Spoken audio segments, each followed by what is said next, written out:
নমস্কার বন্ধুরা, শিবানীজ রান্নাঘরে সবাইকে স্বাগত। আজ আমি নিয়ে এসেছি নিরামিষের দিনের জন্য ভীষণই সহজ একটা রেসিপি, আর খেতে হবে দারুণই টেস্টি। এটা হলো কাঁচা কলার ফুরুলি।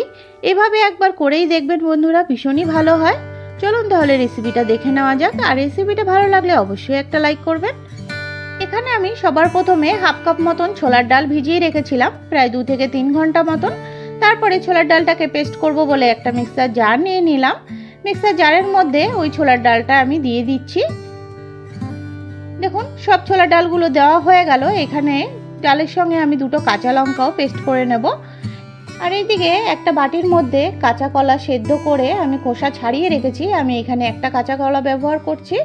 তারপরে দেখুন, কাঁচা কলাটাকে ভালো করে ম্যাশ করে নিয়েছি, একদমই মসৃণ করে, যাতে কোনো গোটা না থাকে। দেখুন, কাঁচকলাটা আমি ভালো করে রেডি করে রেখে দিয়েছি। তারপরে যেই ডালটা পেস্ট করে রেখেছিলাম ওই ডালটা এখন আমি দিয়ে দিলাম। ডালটা দিয়ে এখানে দিচ্ছি 1 টিস্পুন মতন নুন, আর দিচ্ছি এখানে 1 টিস্পুন মতন হলুদ গুঁড়ো, আর এখানে দিয়ে দেবো হাফ টিস্পুন মতন কালো জিরে। কালো জিরেটা পুরোপুরি অপশনাল, আপনারা যদি না চান তবে দিতে হবে না। আর এখানে দিয়ে দিচ্ছি হাফ টিস্পুন মতন চিনি। তারপরে সব কিছুকে ভালো করে দেখুন হাতের সাহায্যে আমি একটু মেখে নিচ্ছি। এটা আপনারা দেখেই বুঝে যাবেন। এটা দেখুন পুরোপুরি আমার রেডি করা হয়ে গেল। এবার এটা একটা সাইডে রেখে দিলাম। আর এইদিকে একটা কড়াই বসিয়ে দিয়েছি, তার মধ্যে পরিমাণ মতন আমি সর্ষের তেল দিয়ে দিলাম। আর তেলটা সুন্দর গরম হয়ে গেছে। এবার আমি যে মিশ্রণটা করে রেখেছিলাম ডাল আর কাঁচকলার, ওটা একদম ফুরুলির মতন ছোট ছোট করে আমি এগুলোকে ভাজতে বসিয়ে দিলাম। দেখুন, এটা ভীষণই একটা ইজি প্রসেস। এভাবে করে এটা আপনারা দেখেই বুঝে যাবেন। দেখুন কিভাবে আমি ফুরুলিগুলো ভেজে নিচ্ছি। এভাবে করে সব ফুরুলিগুলো আমার একটা ব্যাচের মধ্যে দেওয়া হয়ে গেল। এরপরে কিছুক্ষণ একটু ভাজতে বসিয়ে দিয়েছিলাম। তারপরে একটা সাইড হালকা ভাজা হয়ে গেছে। এবার একটা খুন্তির সাহায্যে একটু আমি এপিট ওপিট করে ভেজে নিচ্ছি। দেখুন,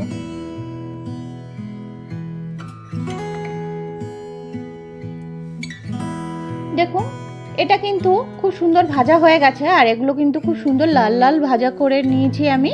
আর এগুলো খুব মচমচেও হয়েছে। আপনারা চাইলে এগুলো শুধু মুখেও কিন্তু খেতে পারবেন, বা ডালের সাথেও এটা খাওয়া যায়, ভীষণই টেস্টি হয়। দেখুন, এভাবে কথা বলতে বলতে এক ব্যাচ আমার ফুরুলি ভাজা হয়ে গেল। আমি আরেক ব্যাচ ফুরুলি ভাজতে বসিয়ে দিচ্ছি। দেখুন, এই ব্যাচও এভাবে একই প্রসেসে আমি এটা ভেজে নিচ্ছি। এটা খুব সুন্দর ভাজা হয়ে গেছে। এবার এটাও আমি একটা প্লেটে তুলে নিলাম। এবার ওই একই তেলের মধ্যে আরও কিছুটা পরিমাণ আমি তেল দিয়ে দিচ্ছি। আর এখানে দেখুন তেলটা কিন্তু সুন্দর গরম হয়ে গেছে। এবার আমি ফুরুলির মধ্যে এখানে আলু দেবো বলে 2টো মিডিয়াম সাইজের আলু এভাবে ডুমো করে কেটে রেখেছিলাম, ওটাই দিয়ে দিলাম। তারপরে হাফ টিস্পুন নুন আর হাফ টিস্পুন হলুদ গুঁড়ো দিয়ে আলুটাকে আমি ভাজতে বসিয়ে দেবো। আর আলুটা এখন 2 থেকে 3 মিনিটের জন্য একদম সিম করে ঢেকে আমি ভাজতে বসিয়ে দিলাম। আর এইদিকে একটা মিক্সার জার নিয়ে নিয়েছি। এখন আমি একটা মশলার পেস্ট রেডি করব। তার জন্য এখানে নিয়ে নিলাম প্রায় 2 ইঞ্চি মতন আদা এভাবে টুকরো করে কেটে নিয়েছি। আর এখানে দিচ্ছি 3টে কাঁচা লঙ্কা। ঝালটা কিন্তু আপনাদের পছন্দ মতন কম বেশি দিয়ে নেবেন। আর এখানে একটা টমেটো এভাবে কেটে দিয়ে দিলাম। তারপরে এটার একটা মিহি পেস্ট রেডি করে নেব। আর এইদিকে দেখুন আলুটাও কিন্তু সুন্দর ভাজা হয়ে গেছে। এর মাঝে আমি একবার আলুটাকে নাড়াচাড়া করে দিয়েছিলাম।